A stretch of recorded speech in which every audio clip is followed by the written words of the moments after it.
வேணாம், தனிப்பட்ட முறையில வேணான்னு யாருமே இங்க சொல்ல கிடையாது. மாதம்பட்டி ரங்கராஜ் தன்னை இரண்டாவதா திருமணம் செய்து கொண்டாரணும் அண்ட் கர்ப்பமா இருப்பதாகவும் சோசியல் மீடியால போட்டோவை ஷேர் பண்ணாங்க ஜாய் கிறிசல்டா. இந்த போட்டோ வெளியானதுல இருந்தே மாதம்பட்டி குறித்து தான் சோசியல் மீடியா முழுக்க பேசிட்டு வராங்க. இந்நிலையில மாதம்பட்டி ரங்கராஜுடைய முதல் மனைவி ஸ்ருதி விடாப்படியா விவாகரத்து கொடுக்க முடியாதுனோ அதுக்கான காரணமும் அழுத்தமா சொல்லிட்டு வருவதாகவும் அண்ட் ஜாய் கிறிசல்டாவுக்கு சட்ட ரீதியா பிரச்சனை ஏற்பட வாய்ப்பு இருப்பதா கூறப்படுது. அதை குறித்து தான் இந்த வீடியோல பார்க்க போறோம். அதுக்கு முன்னாடி சேனலை சப்ஸ்கிரைப் பண்ணாதவங்க சப்ஸ்கிரைப் பண்ணிடுங்க அண்ட் நோட்டிபிகேஷன் பட்டனை கிளிக் பண்ணிடுங்க. மாதம்பட்டி ரங்கராஜ் காஸ்டியூம் டிசைனரான ஜாய் கிறிசல்டா என்பவருடன் பழக்கம் ஏற்பட்டு அது காதலா மாறினதுன்னு கிஸ்கிஸ்கப்பட்டுச்சு. இது உண்மைதாங்கிற மாதிரி தான் ஜாய் கிறிசல்டா ரீசெண்டா ஒரு போஸ்ட் போட்டிருந்தாங்க. தனக்கு மாதம்பட்டி ரங்கராஜ் தலையில குங்குமம் வைக்கிற மாதிரியும் அண்ட் மாலையும் கழுத்தமா இருக்கிற போட்டோவை அவங்க ஷேர் பண்ணாங்க. அந்த போட்டோக்கு கீழே தான் மிஸ்டர் அண்ட் மிஸ்ஸஸ் மாதம்பட்டி ரங்கராஜ்னு சொல்லியிருந்தாங்க. இதை தொடர்ந்து தான் 6 மாதம் கர்ப்பமா இருப்பதாகவும் சொல்லியிருந்தாங்க. இது ஃபேன்ஸ் மத்தியில பெரிய அதிர்ச்சியை கொடுத்தது. எல்லாருமே ஜாய் மாதம்பட்டி ரங்கராஜை திருமணம் செய்யறதுக்கு முன்னாடியே அவங்க கர்ப்பமாக இருக்காங்கன்னு சொன்னாங்க. இதை தொடர்ந்து தங்களுடைய உறவு சில ஆண்டுகளுக்கு முன்னாடியே தொடங்கிடுச்சுன்னு ஜாய் கிறிசல்டா ஒரு போஸ்ட் போட்டிருந்தாங்க. இதை தொடர்ந்து பல போஸ்டும் போட்டுட்டே வந்தாங்க.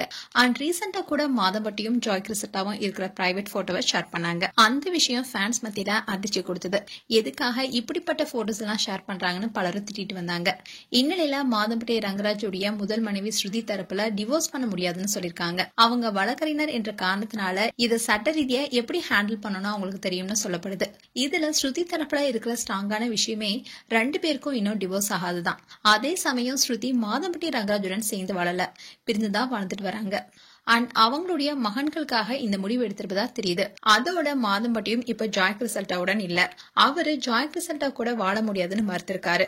அதன் காரணமா தான் ஜாய் கிறிசல்டா தன்னுடைய கர்ப்பத்துக்கு அவர் தான் காரணம்னு ஊரறிய சொல்லணும்னு கழுத்துல மாலையோட இருக்கிற போட்டோவை ஷேர் பண்ணாங்க. அண்ட் லிப்கிஸ் போட்டோவை ஷேர் பண்ணதுக்கு காரணம் கூட அதுதான். மேலும் மாதம்பட்டி தன்னோட வாழை இன்னும் மறுத்துக்கிட்டே வந்தார்னா இன்னும் பல பிரைவேட் வீடியோ வெளியிட தயாராக இருப்பதும் சொல்லப்படுது. அண்ட் இந்த விஷயத்த குறித்து பயில்வான் ரங்கநாதன் சில விஷயங்களை சொல்லியிருக்காரு. அதுல அவர் என்ன சொல்லியிருக்காருன்னா, மாதம்பட்டி ரங்கராஜ் அண்ட் ஜாய் கிறிசல்டாவுடைய திருமணம் செல்லாது. இந்து மத அறநிலைத்துறை கிட்ட இருந்து விண்ணப்பம் வாங்கி பெண்ணுக்குரியோரும் மாப்பிள்ளைக்குரியோரும் 2 பேரும் சைன் பண்ணணும். அதே மாதிரி சாட்சிகளும் கையெழுத்திட்டாதான் இந்து தர்மப்படி இந்த திருமணமே ஏற்றுக்கொள்ளப்படும். அப்படி இருக்கும்போது ஒரே அறையில் நின்றுகிட்டு இவங்க எப்படி திருமணம் செய்து கொள்ள முடியும்? ஜாய் கிறிசல்டா மாதம்பட்டி ரங்கராஜுக்கு ஏற்கனவே திருமணமாகி மனைவி குழந்தைகள் இருப்பதை தெரிஞ்சுக்கிட்டு 2வது திருமணம் எப்படி செஞ்சுக்கிட்டாங்க?